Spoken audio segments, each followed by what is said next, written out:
Hello বন্ধুগণ, আজকে আমি আপনাদের সাথে শেয়ার করব মাছের ডিমের বড়ার একটি রেসিপি। আর যারা এখন আমার চ্যানেল সাবস্ক্রাইব করনি, এখনই গিয়ে আমার চ্যানেল সাবস্ক্রাইব করে নাও। সবার প্রথমেই আমি মাছের ডিমকে ধুয়ে পরিষ্কার করে নিয়েছি। আর একটা নিয়েছি মিডিয়াম সাইজের পেঁয়াজ, যেটাকে আমি ফাইনলি চপড করে নিয়েছি। আর নিয়েছি 3টে কাঁচা লঙ্কা, সেটাকেও আমি কুচি কুচি করে কেটে নিয়েছি। একই সাথে আমি দিয়ে দেবো এতে পরিমাণ মতো নুন। এই ডিমে যতটা পরিমাণ নুন লাগবে এখানে আমি তাই দিয়ে দিচ্ছি একটু পরিমাণে হলুদ, আর দিয়ে দিচ্ছি স্বাদ মতো লঙ্কার গুঁড়ো। আপনারা চাইলে আপনাদের ইচ্ছে মতো হলুদ লঙ্কার গুঁড়ো স্কিপ করতে পারেন, বা আপনাদের স্বাদ মতো পছন্দ মতো দিতে পারেন। দিয়ে সুন্দর করে আমি চটকে পটকে মেখে নিচ্ছি, যাতে ভেতরে একটু লাম্পস না থাকে। মেখে রেখে দিচ্ছি। এইদিকে আমি বসিয়ে দিয়েছি প্যান, গ্যাসের ফ্লেম অন করে।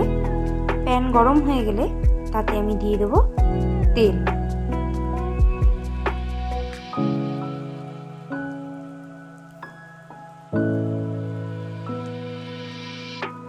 তেল খুব সুন্দর গরম হয়ে ধোঁয়া উঠতে স্টার্ট করে গেছে।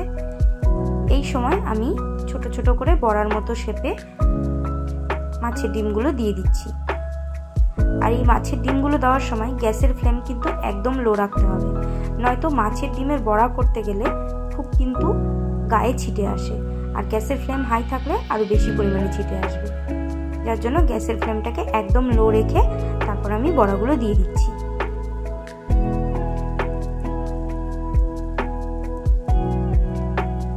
দেখতেই পাচ্ছ। আর যাতে গায়ে ছিটে না আসে তার জন্য আমি দিয়ে দিলাম একটুখানি ঢাকা।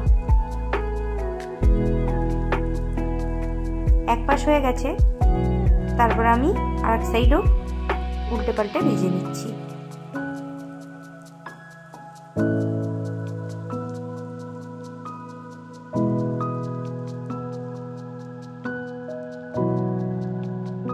এই সাইডটাও ভাজা হয়ে গেলে এবার পালা এগুলোকে তুলে নেওয়ার।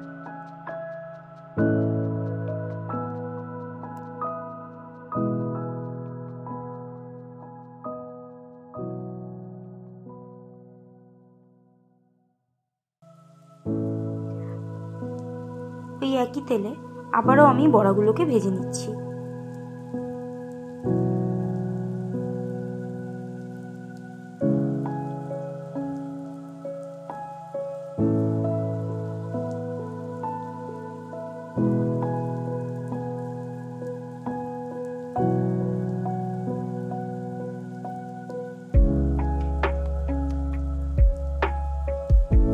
বড়াগুলো ভাজা হয়ে গেছে, দেখে নিন। আপনারা চাইলে শুধু কিন্তু মাছের ডিমের বড়াও এইভাবে করে খেতে পারেন। সেই রিমেনিং তেলেই আমি দিয়ে দিচ্ছি কুচি কুচি করে কেটে রাখা পেঁয়াজ। পেঁয়াজ আমি এখানে একটি ছোট সাইজের নিয়েছি। কড়াইতে পেঁয়াজটা দিয়ে কাঁচা গন্ধ যাওয়া পর্যন্ত ভাজতে হবে।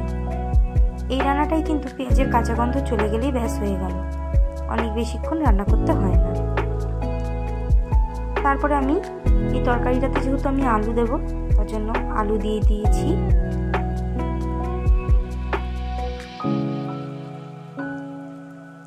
আলুটাকে পেঁয়াজের সঙ্গে মিশিয়ে সুন্দর করে ভেজে নিচ্ছি।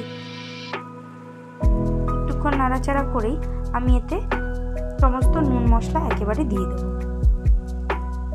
দিয়ে দিচ্ছি পরিমাণ মতো হলুদ।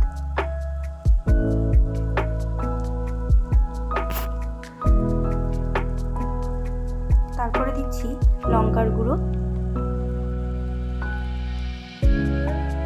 দিয়ে দিচ্ছি একটু পরিমাণে জিরে গুঁড়ো, আর স্বাদ মতো নুন। দিয়ে আবারও আমি নেড়ে চেড়ে নেব সবগুলো একই সাথে।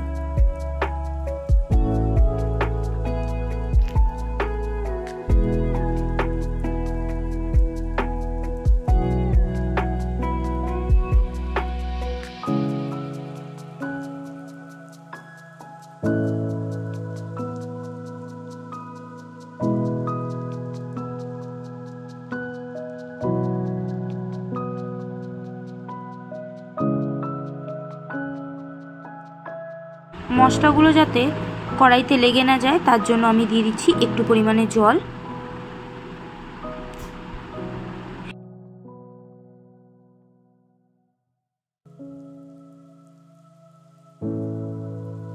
সুন্দরভাবে নেড়েচেড়ে আমি এটাকে ঢেকে দিচ্ছি যাতে আলুগুলো সেদ্ধ হয়ে যায়। কিছুক্ষণ পরে ঢাকা তুলে নিয়েছি, দেখছি আলুগুলো অলমোস্ট সেদ্ধ হয়ে এসছে। দিয়ে দিচ্ছি একটু পরিমাণে জল, কেননা মাছের ডিমগুলো সমস্ত জল টেনে নেয় আর তরকারিটা একদম শুকনো হয়ে যায়, যার জন্য একটু বেশি পরিমাণেই আমি জল দিয়ে দিচ্ছি।